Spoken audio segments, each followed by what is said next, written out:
Ny fahavitantena ara-tsakafo no tetika mahomby anavotana ny Madagasikara amin'ny fiantraikan'ny krizy maneran-tany.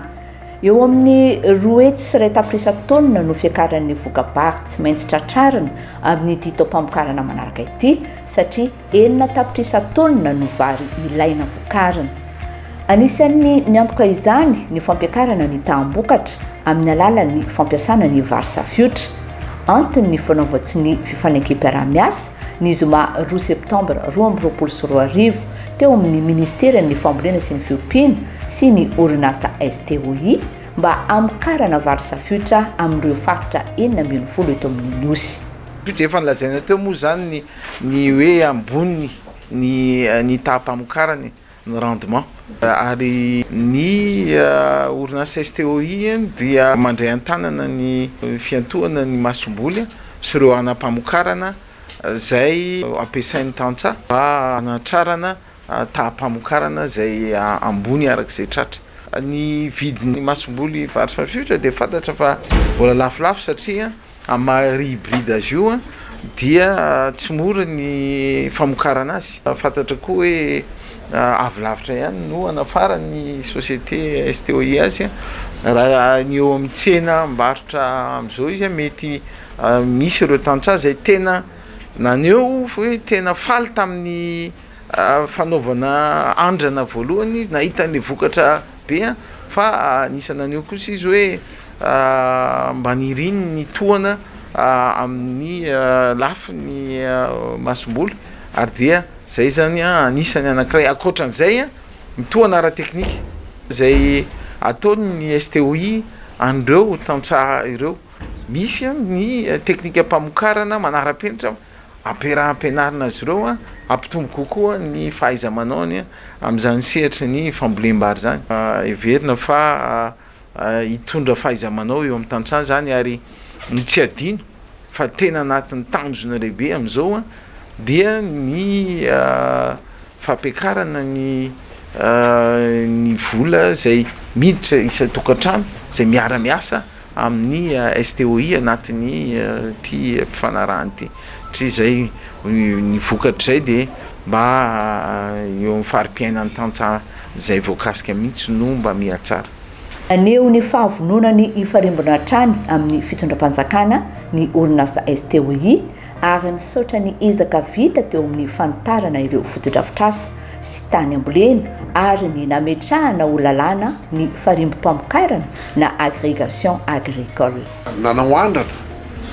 ny STOI amin'ny faritra samihafa teto Madagasikara. Io no ataonay hoe test de rendement, hoe tena mamokatra marina ve ary mety ho antsika eto amin'ny tany Madagasikara sy ny toetrandro eto Madagasikara ny famokarana an'ity vary safiotra ity. Tamin'ny taona 2017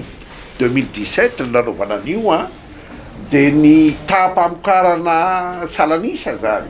azo tamin'izay dia nanodidina teo amin'ny valo fa nisy nahatatra 12 taona isaky ny hektara miaina dia tantsaha tany an-dapa nazo an'io tena mijoro vavolombelona. Rehefa nahita an'izay zahay dia nahatonga anay nilaza hoe azo atao tokoa izy ity ary manamafy ny teny ministra izahay hoe andeo atao ministra izahay hoe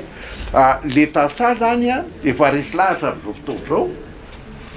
mila nyty hoe fambolena ny vary safiotra ity fa alohany ampiasa ny fambolena zay sy no hoe fizarana n'le zavatra ilainy tantsaha amin'ny hoe ambioka na zezika sy ny sisa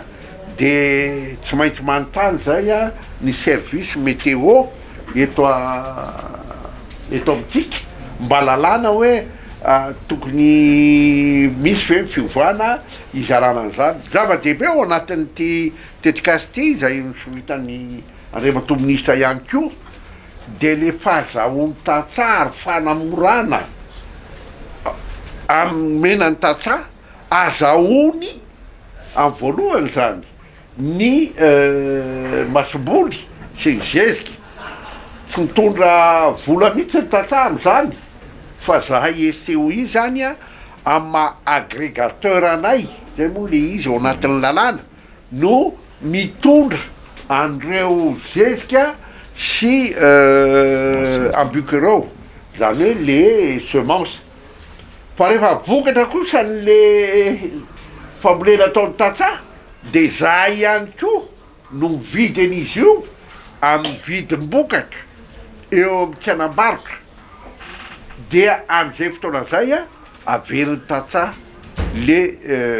vidin'le masom-bony sy ny zezika zay nalainy taminay eo zany le fampatokisana tanteraka amin'ny tatsà sy ny orinasa STOI